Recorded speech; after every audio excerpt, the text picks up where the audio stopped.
waxaa ka subaxnimadii si diiran lagu soo dhaweeyay magaalada Taleex ardayda jaamacadda Nugaal iyo dugsiyada hoose dhexe ee magaalada Laascaanood ee xarunta gobolka Sool oo horkacaya gudoomiyaha jaamacadda Nugaal Professor Cabdisaaq Lafoole waxaana hilaadii laga hortagay meel 5 kiiloomitir dhanka koonfureed kaga beegan magaalada Taleex halkaas oo ay ku soo dhaweeyeen dhammaan shacabweynaha ku dhaqan degmada Taleex. Bismillahir Rahmaanir Rahiim. أنا عبد الشيء إسماعيلة أنا تليها أمريكا خاتمه وعاشرفه ونياه أنا كسر دويو جامعة النقال ملكا. بسم الله الرحمن الرحيم. عاد بان وفرح صناعي سو قادستان سو قادني مقالة تليح تاريخي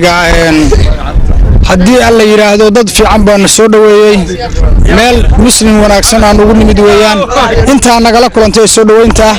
aad baan ugu faraxsanahay soo dhaweynta waadna ku mahadsantiin sida wanaagsan aad soo dhaweysteen. Bismillahir Rahmaanir Rahiim. Magacaygu waa Aamina Salabaan waxaan ka socdaa jaamacadda Nugaal waxaan halkan ka salaamayaa dhammaan marti sharafta halkan lagu soo dhaweysay ee naga hortimi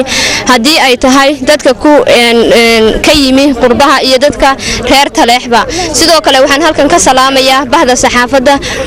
waxaan leeyahay waxaan u nimi hadafka dadkani ay u joogaan mid la mid ah waxaan rajaynaynaa inaanu ka gaarino guusha dadkani ka gaareen mid la mid ah. Assalaamu calaykum waraxmatullaahi wabarakaatuh. Bismillahir Rahmaanir Rahiim. waxaan halkan u taaganahay barxadda Taleex inaan soo dhaweynay ardaydii u dhalatay deegaamada SSC oo ah ardaydii dugsi sare oo ah Muuse Yuusuf iyo jaamacadda Nugaal oo ka soo ambabaxay saaka gobolka Laascaanood waxaan leenahay ku soo dhawaada xanaad ugu soo dhaweynayaa dhalinyarada sharafta leh nooga timi dugsiga sare Muuse Yuusuf iyo jaamacadda Nugaal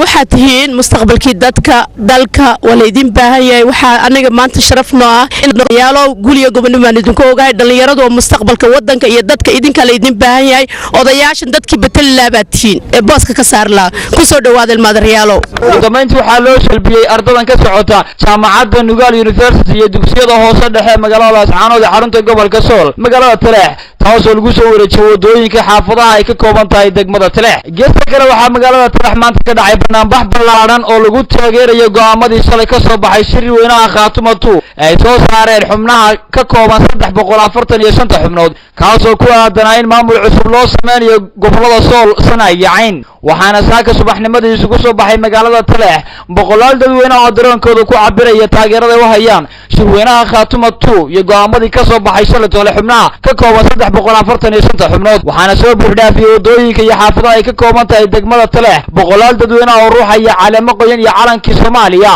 kuwaas ku dhawaaqaya halkudhigyo ay ku taageerayaan go'aamadii shalay ka soo baxay shir weynaha khaatumatu. sidoo kale waxaa maanta degmada Taleex lagu soo dhaweeyay qurbajo ka socota gobolka Cayn taasoo laga hortagay ilaa meel 5 kiiloomitir kaga beegan dhanka koonfureed magaalada Taleex halkaas oo iyagana si dooran lagu soo dhaweeyay isla markaasna loo soo gudbiyay guri ay ka degan yihiin xubnaha u sarreeya chiefkiisa. Assalaamu calaykum. halkan waxaan ku soo dhaweynaynaa wafti u soo socotay shirka khaatimatu oo ka dhacay Taleex waftiga oo ahaa xubno ay ka kooban yihiin Maxamed Mahdi Aadam Salabaan Maxamed Abu Yuusuf Ibrahim Xaaj Shaama Cadib iyo xubno ka soo raacay Buuhoodle Aadan Cali Axdar caaqil Buuhoodle ka tirsan gobolka Cayn caawa maxaa farxadii maanta inaan khaatumatu oo Taleex lagu qabtay shirka safar dheer baanu ka nimi sababaanu ka soo baxnay sababaanu ka soo baxnay torraato maantana ilaahay halkan uu soo simay waxaan isku soo wada duubo degmada Taleex ayaa waxa ku soo qulqulaya xad kuwaas oo guddigood ka qayb galaya shir weynaha khaatumatu Najiib Cabdiweli Cabdixiis Hon Cable TV Taleex.